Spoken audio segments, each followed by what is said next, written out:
વસુદેવસુતં દેવં કંસચાણૂરમર્દનમ દેવકી પરમાનંદમ કૃષ્ણં વંદે જગદ્ગુરુ.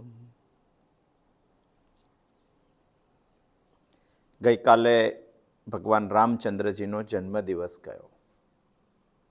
દર વર્ષે ચૈત્ર મહિનામાં આવનાર ભગવાનનો જન્મદિવસ આપણને કંઈ વિશિષ્ટ જાગૃતિ આપી જાય છે અને દરેક જાગૃત માણસે વિચારવું જ જોઈએ.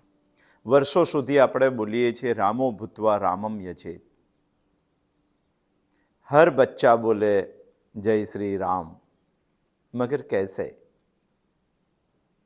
આપણે બધાએ જ વિચારવું જોઈએ. રામ એક એવું ચરિત્ર છે જે સત્વ ઉપર જબરજસ્ત વિશ્વાસ રાખીને સિદ્ધિઓ પ્રાપ્ત કરનાર એક ચરિત્ર છે. એના માટે માણસને પહેલાં પોતાના જાત ઉપર વિશ્વાસ હોવો જોઈએ અને પછી આ જગતમાં એક ઈશ્વરીય શક્તિ કામ કરી રહેલી છે તેના ઉપર પણ વિશ્વાસ હોવો જોઈએ. અને આ બે વાત જો માણસ ઉઠાવે તો દુનિયાની કોઈ પણ સિદ્ધિ આ જ જીવનમાં પ્રાપ્ત કરી શકે છે. મનસ્થિતિને વિચાર કરવાનો પ્રયત્ન કરવો જોઈએ. ભગવાન રામને સવારે નક્કી થયું કે આવતીકાલે રાજ્યાભિષેક છે અને રાત્રે વનવાસ જવાનું નક્કી થયું. આપણું કોઈ કંપનીમાં નોકરી નક્કી થઈ જાય, સવારે ઇન્ટરવ્યૂમાં આપણે પાસ થઈએ અને કહેવામાં આવે કે તમને જાણ કરશું અને રાત્રે ફોન આવે કે ભાઈ તમે ફેલ છો, તો આત્મહત્યા કરવાનો વિચાર આવે. લગ્ન કોઈ છોકરી સાથે નક્કી થઈ જાય, લગ્ન કરવાના આગલા દિવસે તે છોકરી કોઈની સાથે ભાગી જાય અને આપણા એ સંબંધ તૂટી જાય, આત્મહત્યા કરવાનો વિચાર આવે. આપણને કોઈ કહે કે તમને 1 લાખ કે 5 લાખ રૂપિયાની લોટરી લાગી છે અને બેંકમાં બેલેન્સ ચેક કરવા જઈએ ત્યારે બેંકવાળા કહે કે ભાઈ એ તો ફ્રોડ છે, ત્યારે શું લાગે? આ સંસાર ચૈત્ર મહિનામાં તપતા સૂર્યના તાપ જેવો છે, દુઃખાલય છે, આવશે જ. છતાં પ્રત્યેક સ્થિતિમાં આપણી મનસ્થિતિ કેવી છે એના ઉપર રામનો જન્મ આપણા જીવનમાં થયો કે નહીં એના ઉપર આધાર રાખે છે. વનમાં જવાનું એટલે એક કલ્પના કરો, રામાયણ તો વાંચીએ છીએ અને એટલું જ છે એવું નથી. આજે જે જંગલો છે એવા જંગલો નહીં, ભયંકર જંગલો.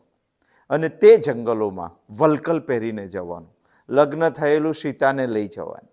એટલું જ નહીં, 3 મહિના થયા અને ભરત ગયો અને ચંપલ જે પહેરીને રામ જતા હતા એ પગરખા તો ભરત પાછો લઈ આવ્યો. શું સ્થિતિ હશે? અને તે જંગલમાં શાંતિથી નહીં રહેવાનું, રાક્ષસો પરેશાન કરે. સીતાને રાવણ ઉપાડી જાય, ખબર નહીં કે કોણ ઉપાડી ગયું. રામ તો શોધતા હોય અને રામ જ્યારે શોધતા હોય ત્યારે જટાયુ મળે છે અને ભગવાન આમ જ પક્ષીરાજની પાસે જાય છે અને તેને ખોળામાં લે છે, તેની સાથે વાર્તાલાપ કરે છે. ત્યારે જટાયુ ઘરેણા બતાવે છે. નાહમ જાનામી કે યુરમ નાહમ કુંદલે, લક્ષ્મણ કહે છે. અને ત્યારે જટાયુ સાથેનો રામનો સંવાદ છે. શું સંવાદ છે? જટાયુ અંતિમ શ્વાસોમાં હતો. તે કહે છે કે રાવણ લઈ ગયો છે સીતાને, મેં એની સાથે સંઘર્ષ કર્યો છે, થોડો પ્રયત્ન કર્યો છે, પણ મારી પાંખો કાપી નાખી એટલે હું અહીંયા બેઠો છું. માત્ર તમને સંદેશો આપવા માટે જીવતો રહ્યો છું, બાકી હું હવે જવાનો છું. રામ કહે છે કે આપ સ્વર્ગમાં સીધા આવશો, બીજા માટે પ્રાણ આપ્યા છે, પણ મારી તમને એક રિક્વેસ્ટ છે. તમે સ્વર્ગમાં જશો તો મારા પિતા દશરથ પણ મરશે, તો તમે ત્યાં જઈને મારા પિતાને એવું, હજુ તો હમણાં જ ખબર મળી છે રામને કે રાવણ લઈ ગયો છે અને બીજી ક્ષણે જવાબ આપે છે જટાયુને, તમે મારા પિતા મરશે એટલે ત્યાં જઈને જણાવશો કે રામની સીતાને તો રાવણ લઈ ગયો છે અને રામ યુદ્ધ કરવા માટે જાય છે, તો પિતા મારા દુઃખી થશે. તમે એ વાત ના જણાવશો. એના કરતાં હું હવે લંકા જવાનો છું, લંકા જઈને લંકાપતિને મારવાનો છું અને જ્યારે રાવણ જાય ત્યારે રાવણ મારા પિતાને સમાચાર આપશે કે તમારો પુત્ર આવ્યો અને મને નાભીમાં તીર માર્યું અને હું સ્વર્ગમાં આવ્યો છું. સીતાને પરત લઈ ગયા. પણ શું જબરજસ્ત આત્મવિશ્વાસ કે હું આ કરવાનો છું. વિધિને સેકન્ડમાં વિચારી લીધું. જો તમને પોતાની જાત ઉપર વિશ્વાસ હોય તો ઈશ્વરીય શક્તિ તમારી સાથે આવશે અને દુનિયાની કોઈ પણ સિદ્ધિ આપણે પ્રાપ્ત કરી લેશું.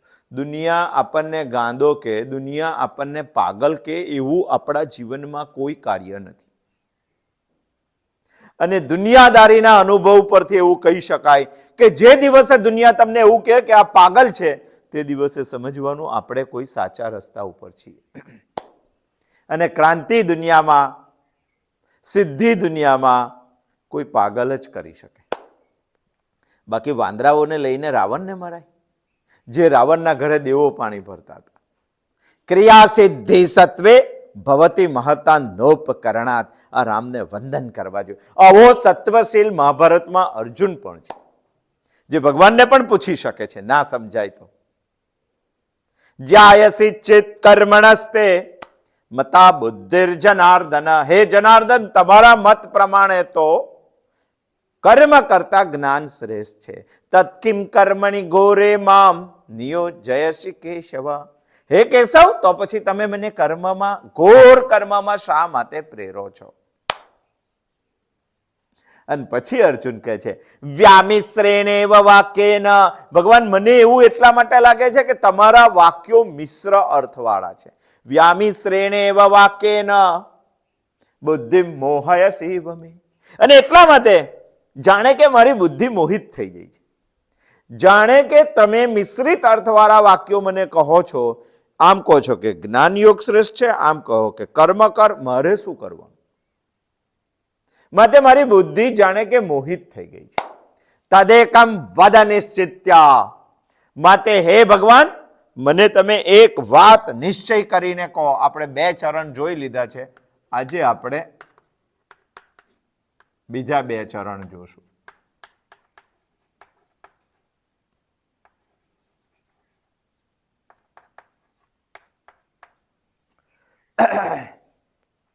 મિશ્રિત અર્થવાળા વાક્યો છે. મારી બુદ્ધિ મોહિત થાય છે, માટે મને કોઈ એક વાત નક્કી કરીને કહો. નિશ્ચિતમ તદેકમ વદ નિશ્ચિત્ય. ભગવાન, મને કોઈ એક વાત નક્કી કરીને કહો. ભગવાને 2 પ્રકારના અધિકારીઓ માટે 2 જુદા જુદા ઉપદેશ આપ્યા છે.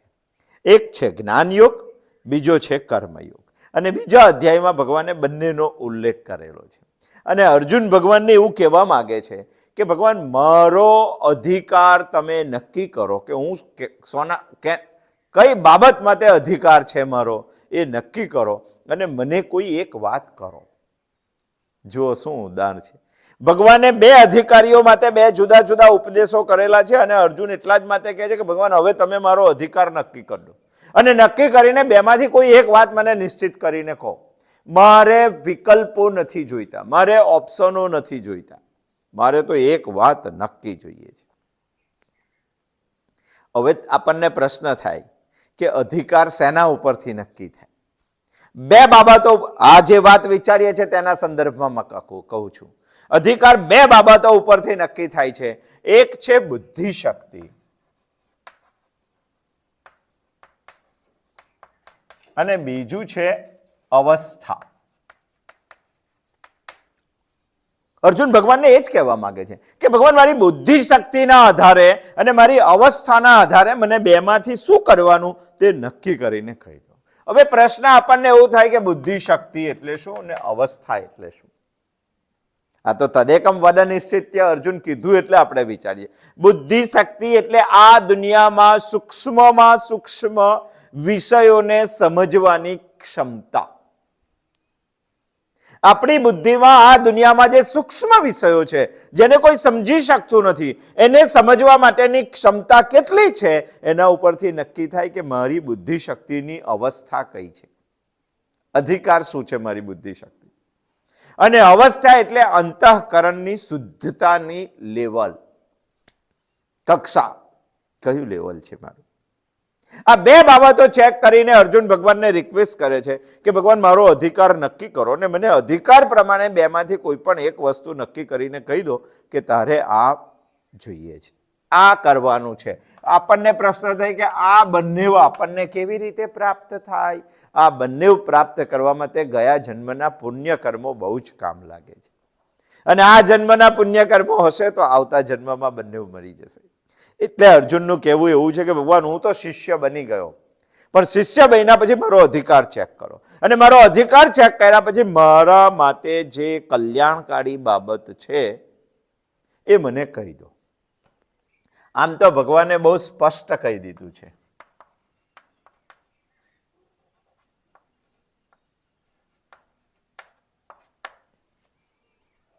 ભગવાને અર્જુનને બહુ જ સ્પષ્ટ વાત કરી દીધી છે. છતાંય અર્જુન તદેકમ વદ નિશ્ચિત્ય કહે છે.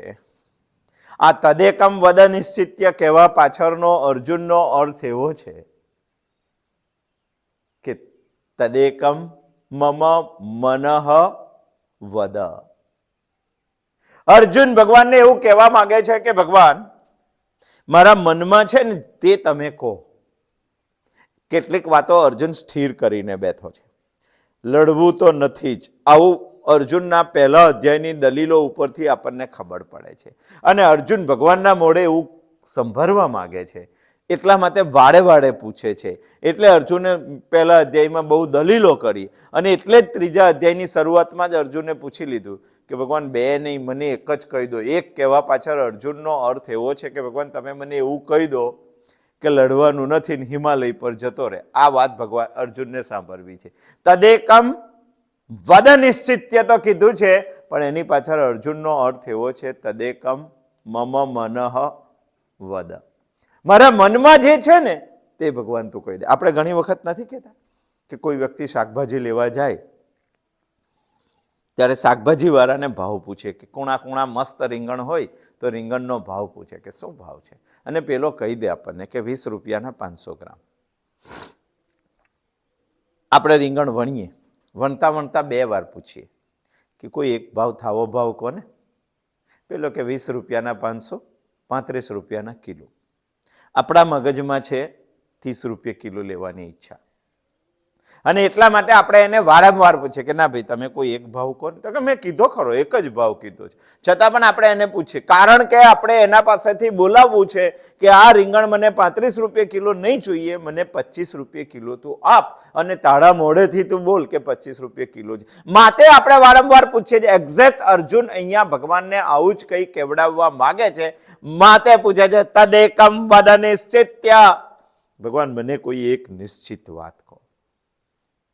આમ જોઈએ તો નિશ્ચિત વાત એટલે ભગવાન પાસેથી અર્જુન એવું સાંભળવા માંગે છે કે તારે યુદ્ધ નથી કરવાનું, તું સંન્યાસ લઈ લે, જા હિમાલય જતો રહે. અને આ સાંભળવું છે ને અર્જુન મનમાં એવી ગાંઠ વાળીને બેઠેલો છે. માટે ભગવાનને આ પૂછે છે તદેકમ વદ નિશ્ચિત્ય. એટલું જ નહીં, અહીંયા અર્જુન આગ્રહી બન્યો છે. આમ જોઈએ તો આગ્રહ સારો પણ છે, પણ જો આપણી બુદ્ધિ આગ્રહને પકડી રાખે તો કોઈ વાર પોતાનો અને પોતાની સાથેના આખા સમાજનો સત્યાનાશ પણ વારી દે છે. આપણને પણ ઘણા ભાઈઓને ખોટો આગ્રહ હોય છે.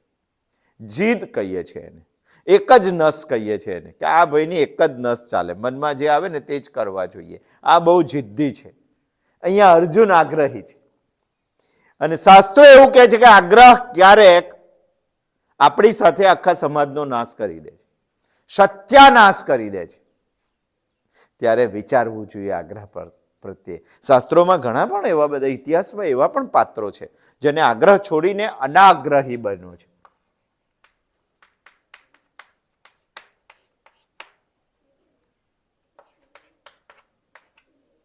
અનાગ્રહી માણસ બનેલા છે. ઋષિ વશિષ્ઠ, એમના જીવનમાં પણ એક આગ્રહ હતો કે રાજસત્તાની શું જરૂર છે? સ્વયં શાસિત સમાજ ઊભો ના થઈ શકે, અને એના માટે જિંદગીભર મહેનત કરી. એના માટે તો વિશ્વામિત્ર સાથે એમને પ્રશ્નો પણ ઊભા થયા હતા. પરંતુ પછી ખબર પડી વશિષ્ઠને કે નહીં, જીવનમાં રાજસત્તા તો જોઈએ, એના વગર જીવન સમજ જીવન શક્ય નથી. તો તેમને પોતાનો આગ્રહ છોડી દીધો અને પોતે અનાગ્રહી બની ગયા. અને અનાગ્રહી બન્યા પછી એવું જ નહીં, બાકી વધેલી સંપૂર્ણ જિંદગી રાજસત્તાના શરણે આપી દીધી. રામના ત્યાં રહ્યા. હમણાં જ રામનવમી ગઈ, યાદ કરવું જોઈએ. રામના ગુરુ હતા વશિષ્ઠ, અને રાજ્ય કેવી રીતે ચલાવવાનું એના માર્ગદર્શક હતા. જે રાજસત્તાના વિરોધી હતા, પોતાનો આગ્રહ સમજાતા, પોતાની બુદ્ધિમાં સમજ આવતા, એમને એ આગ્રહ છોડી દીધો. એના માટે એ અનાગ્રહી બની ગયા અને રાજસત્તાના સેવક બની ગયા. કેવી રીતે રાજસત્તા ચાલવી જોઈએ એના માટેનો આગ્રહ રાખવા લાગ્યા. હવે તમે પ્રશ્ન પૂછશો કે હું અનાગ્રહી કેવી રીતે બની શકું? અનાગ્રહી બનવા માટે સંપૂર્ણ બુદ્ધિથી ભગવાનના સંપૂર્ણ શરણે જવું પડે. એનું જ નામ છે શિષ્યસ્તેહમ સાધિ મામ ત્વામ પ્રપન્નમ. છતાંય અર્જુનના 7મા પર્દે આ એક આગ્રહ રહી ગયો હતો. અને આગ્રહ રહી ગયો હતો માટે અર્જુન આગ્રહ કે તદેકમ વદ નિશ્ચિત્ય, એનો આગ્રહ કરે છે. જ્યારે આવો આગ્રહ કરે છે ત્યારે અર્જુનના મનમાં એક એવો વિચાર છે કે મારો જે આગ્રહ છે એને ભગવાન ટેકો આપવા જોઈએ. અને એટલે અર્જુન બોલે છે તદેકમ વદ નિશ્ચિત્ય.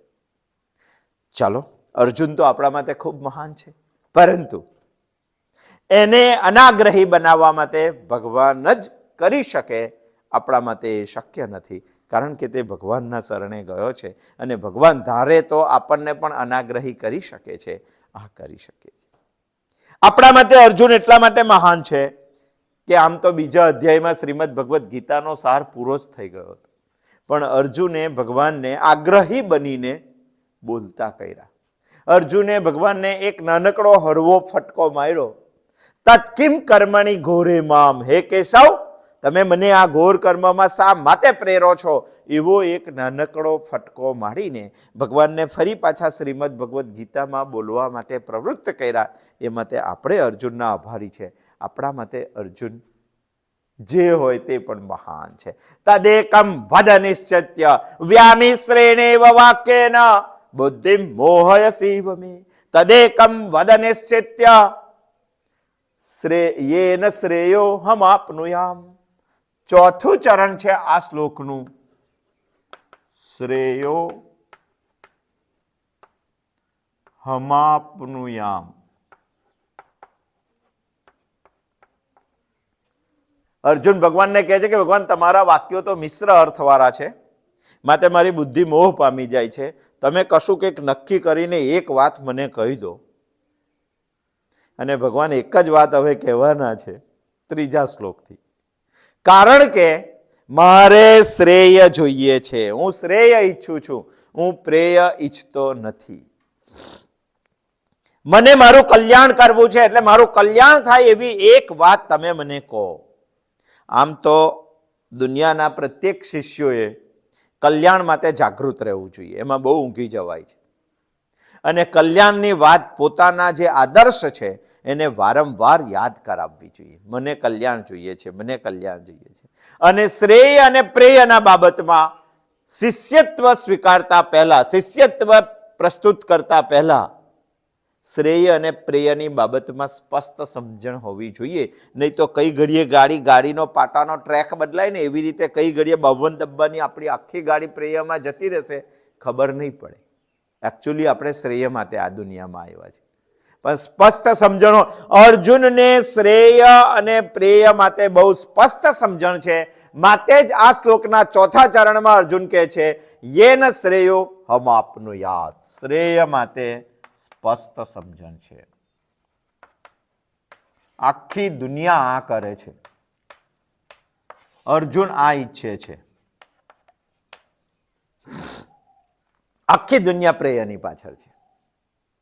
તમે કહેશો કે આ પ્રેય અને શ્રેય શું છે? એક સિમ્પલ દ્રષ્ટાંત લઈને આપણે સમજી લઈએ કે પ્રેય છે આ દુનિયામાં લૌકિક કામો છે. આ દુનિયામાં બહુ મોટી આધ્યાત્મિક સિદ્ધિનું કામ છે. એટલા માટે કહી શકાય આ દુનિયામાં કલ્યાણ માર્ગ છે. આ લૌકિક માર્ગ છે, કારણ કે દુનિયાના બધા બહુ લોકો કરે છે. સિમ્પલ એક્ઝામ લેવું હોય તો આને કહી શકાય ચની બોર, અને આને કહી શકાય નાળિયેર. આપણે સમજી લઈએ અર્જુન શા માટે શ્રેયની વાત કરે છે. ये न શ્રેયો હમાપનું યામ શા માટે કહે છે. ચની બોર બહુ નાનું આવે, લાલ આવે અને ચમકતું આવે, જોયા પછી ખાવાનું મન થઈ જાય આપણને. નાળિયેર એવા તો 5000 ચની બોર ભેગા કરો ને ત્યારે એક નાળિયેર બને, એટલું મોટું આવે. છતાં પણ એની ઉપર એવા છોડા આવે લગ્ગર વગ્ગર કે આપણને એ જોવાથી પણ ગમે ના થાય કે નહીં. પ્રેય ચની બોર જેવું ખૂબ આકર્ષક હોય છે, અને શ્રેય દેખાવમાં આકર્ષક હોતું નથી. કચરો જ લાગે આપણને આમ પરેલું હોય તો. અને એટલે દુનિયા બહારનો દેખાવ જોઈને શ્રેયને ઉઠાવતી નથી, પ્રેયને ઉઠાવે છે, ચની બોરને પકડી લે છે તરત. ચની બોર પ્રેયનો કલર છે, અને એટલું કલરફુલ છે, લાલ લાલ ચમકતું છે. નારિયેળનો કોઈ કલર નથી, અને ચમકતું પણ નથી, અને જિંદગીમાં ક્યારેય ચમકવાનું નથી, કારણ કે એને કોઈને આકર્ષિત કરવાના નથી. છે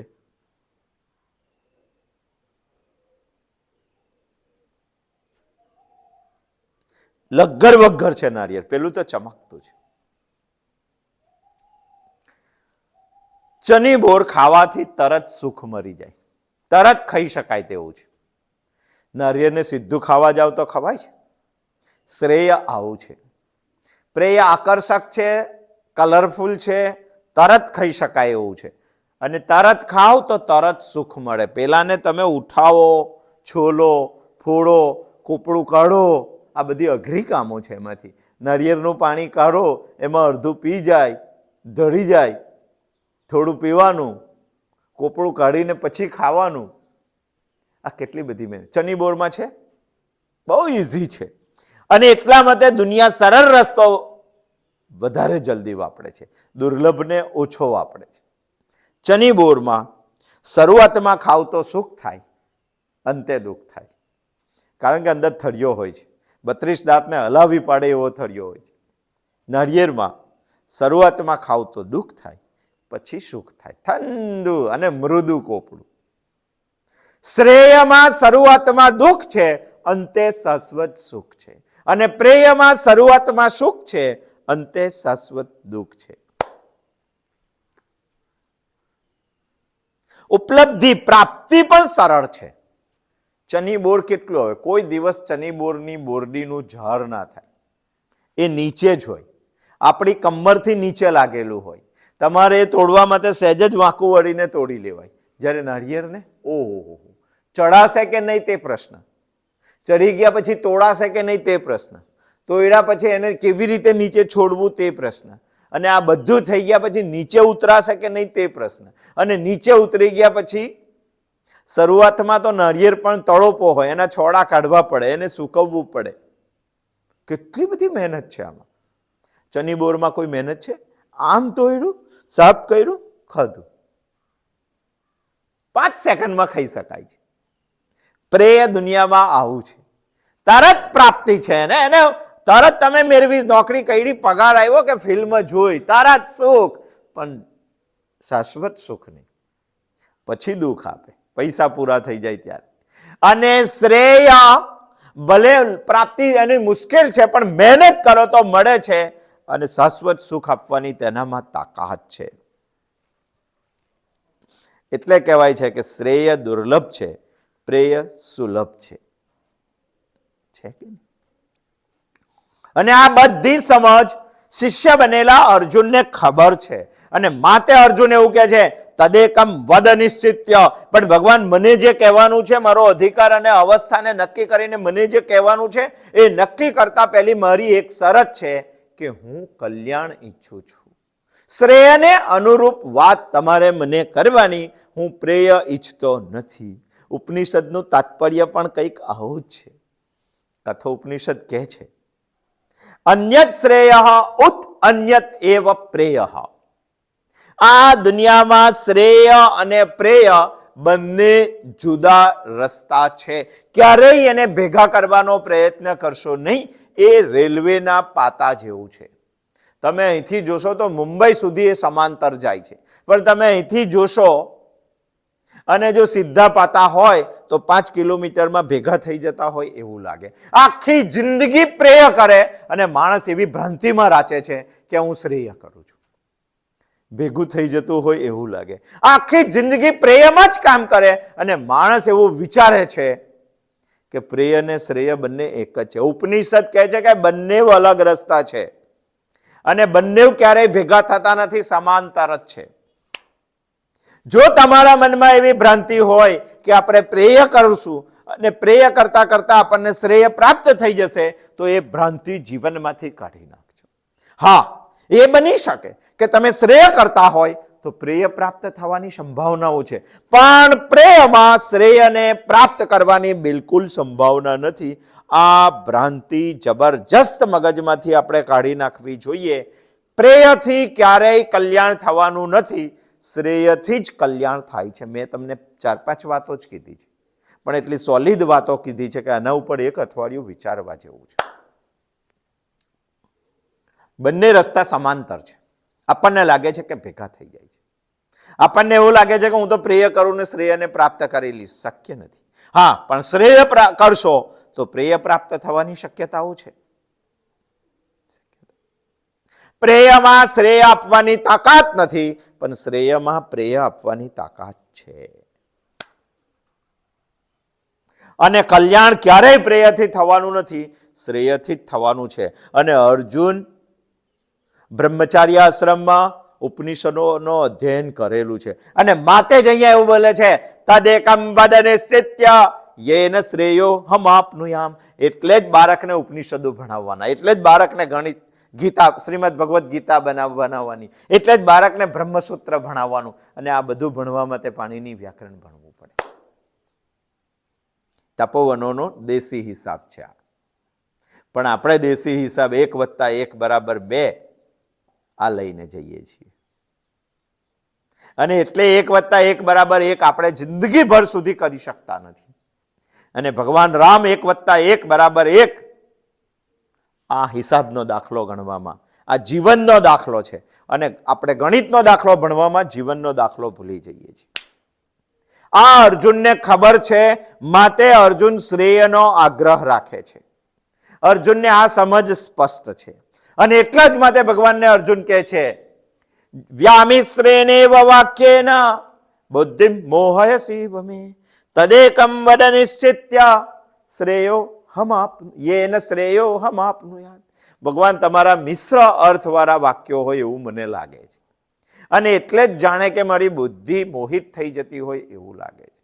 માટે ભગવાન તમે કોઈ એક વાત નક્કી કરીને મને કહો, પણ નક્કી કરતા પહેલા એ ધ્યાન રાખજો કે હું શ્રેયનો આગ્રહી છું, મને શ્રેય જોઈએ છે, મારું કલ્યાણ થાય એવી એક વાત તમારે મને કહેવાય. પણ અર્જુનનો આગ્રહ એવો છે કે ભગવાન કર્મ કરવામાં મને કલ્યાણ દેખાતું નથી. મને તો જ્ઞાન પ્રાપ્ત કરી લેવાનું, હિમાલયમાં જવાનું, સંન્યાસ લઈ લેવાનો, આમાં કલ્યાણ દેખાય છે. અને ભગવાન એ વાત સાબિત કરવા માંગે છે કે કર્મ કરવામાં સંસારી માણસને કલ્યાણ છે, કર્મ કરવામાં પણ શ્રેય છે. આપણે સમજીએ છીએ કર્મ કરવામાં ખાલી પ્રેય છે અને ભગવાન આપણને હવે એ સમજાવવાના છે કે કર્મ પણ જીવનમાં શ્રેયનો માર્ગ આપણો સ્પષ્ટ કરી શકે છે. કેવી રીતે? 3જા શ્લોકથી ભગવાન સમજાવવાના છે. હવે આપણે અર્જુનનો પ્રશ્ન પૂરો થયો. આટલી સમજ પછી અર્જુનનો પ્રશ્ન આપણો પ્રશ્ન બની ગયો, કારણ કે આપણને ખબર નથી કે કર્મ એ શ્રેયનો માર્ગ કેવી રીતે સ્પષ્ટ કરી શકે છે. અને આપણે આખી જિંદગી કર્મો કરીએ છીએ. તો આ વાત તો અર્જુન કરતા પહેલી આપણે સમજવી જોઈએ. આ તો આપણને પ્રશ્ન ઊભો થવો જોઈએ. આ તો આપણો જ પ્રશ્ન અર્જુન ભગવાનને પૂછે છે. બની શકે અર્જુનને પ્રશ્ન ના પણ હોય, પણ 5000 વર્ષ પછીના અર્જુનને ધ્યાનમાં રાખીને તે વખતે અર્જુને આ પ્રશ્ન પૂછી લીધેલો છે. પણ 5000 વર્ષ પછીના અર્જુનનો તે પ્રશ્ન પોતાનો લાગવો જોઈએ. એના માટેની આપણે આ બધી જ પ્રક્રિયા કરી છે. હવે આપણે સમજવું છે કે ભગવાન આનો શું જવાબ આપે છે. આવતા સોમવારે આવશું અને સમજશું. અસ્તુ. જય શ્રી કૃષ્ણ.